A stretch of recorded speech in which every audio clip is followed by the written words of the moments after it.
The following story was a finalist in our 1,000-word fast fiction contest. If you enjoy tales like this, head on over to coldopenstories.com. On the site, you'll find our call for submissions, writing competitions, and community of authors and voice talent. While you're there, you can also check out our award-winning full-cast audio dramas, fan fiction, and original content. And now, Cold Open Stories presents Reversing Fate, written by Daryl Parks and performed by Liz Plant.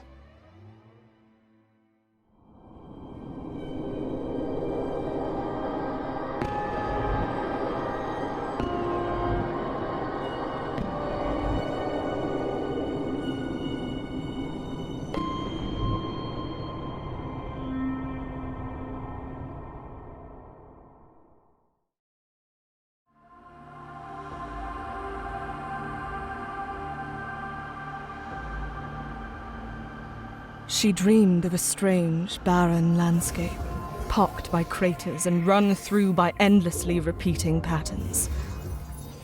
Alexis had been having strange dreams ever since the accident. They were always the same. She stood on that landscape that should not be, as the starry sky lit with beautiful, impossible patterns, a growing brightness that coalesced into Callista. The radiant form of her lover reached for her, before she awoke on the cusp of touching that indescribably beautiful spiraling light. And once again, the dingy reality of her life pressed down on her. The drab dormitory room, the featureless walls, the empty bed. A chime sounded as she woke, and a harsh mechanical voice proclaimed the beginning of the day's second shift. Alexis ate quickly, her meal as gritty and tasteless as always, and got herself into her coveralls. Her living space was a carefully calculated volume. To remain acceptably productive, a human labourer in the manufactorum needed so many cubic feet for eating, sleeping, devotionals to the God Emperor and the Omnissiah, and some small excess allotted for leisure. She'd have sworn the last part was a bitter joke, but she was sure the tech adepts were incapable of laughing. It all added up to a stained, beaten mattress in one corner of her room, a meagre kitchen in another, her small personal icon against the wall, and very little else. Alexis had lived like this her entire adult life. Having someone to share it with had made it more bearable. But that was over. Callista was gone.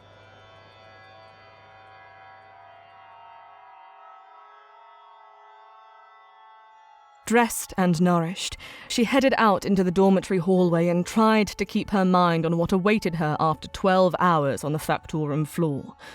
Tried not to miss her, tried not to dwell on the memory of her, everything lying broken and still. Her shift was exhausting as always. Tonight was a meeting, and that thought alone kept her going as she worked. 63 days ago, the machinist beside her had slipped her a scrawled invitation. She'd been so lonely before she first attended. That had changed. So much had changed.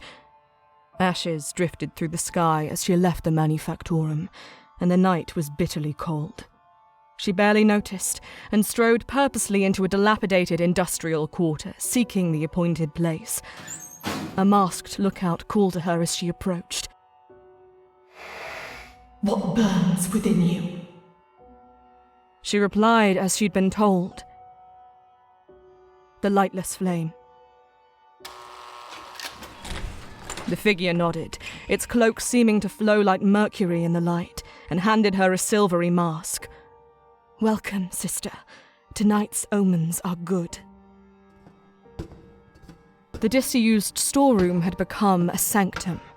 Runes of worship covered the weathered, rust-flecked walls, and a great altar sat in the middle of the floor, surrounded by offerings of devotion and hope. All in attendance wore masks, no two the same, all made from hammered metal. The matron spoke of imminent change, of a great scouring of the world that promised rebirth and freedom for all the faithful. It sounded so beautiful. Alexis struggled to keep her composure as their leader proclaimed that the time was nigh, the portents were right. She looked directly at Alexis and called her forward into the centre of the circle. Alexis knelt. Her matron looked her over, and Alexis imagined what she must see.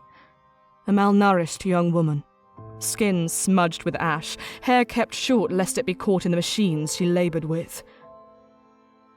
Daughter, you came to us grieving. Your heart is heavy yet, is it not? Alexis swallowed back tears beneath her mask and gave a small nod. The matron's face was hidden. Her voice took a kinder tone. I know. We've all suffered at the hands of our oppressors. Your pain is fresh. Our patron offers you the reversal of your fortunes, my child. Do you want to see her again? Alexis' heart leapt. She couldn't stop herself from saying it aloud, more than anything. Her matron nodded and pressed a curved dagger, bright silver and lapis lazuli, into her hand. Then take this. Change your fate, my daughter. Tomorrow, when your time laboring for our oppressors begins, you must not hesitate. Offer your blood, and you shall have what you desire. The dagger had been easy to conceal. Her coveralls were baggy, and the overseer on her floor had always been a lazy sort. As her shift began, Alexis made her way to her station amongst the machinery. She ignored the gasps from the workers around her as she drew the blade. They stared as she whispered the name of her beloved and opened her palm.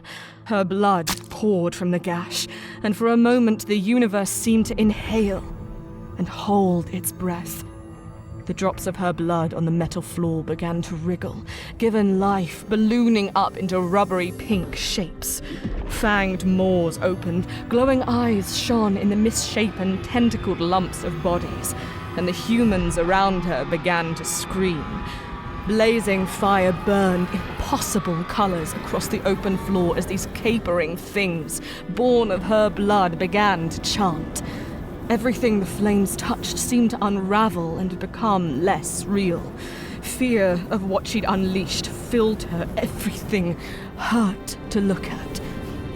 She sank to her knees. The matron had lied to her. She'd done the unspeakable. If she lived through this, she'd be hunted all her life. "Alex," came a voice from behind her. She looked up, struggling to her feet. The pandemonium around her suddenly didn't matter. She couldn't bear to be wrong, to have her hope be false. What if it wasn't her?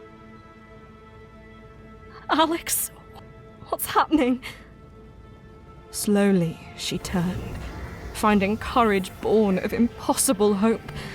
That close-cropped blonde hair, those bright eyes, the lines of her face. It was Callista. Her Callista. Looking bewildered, terrified. Callie, it's me. It worked." Callista hesitated, and then rushed into Alex's waiting arms and clung to her tight. The world burned around Alexis, and she didn't care. Everything she wanted was right here.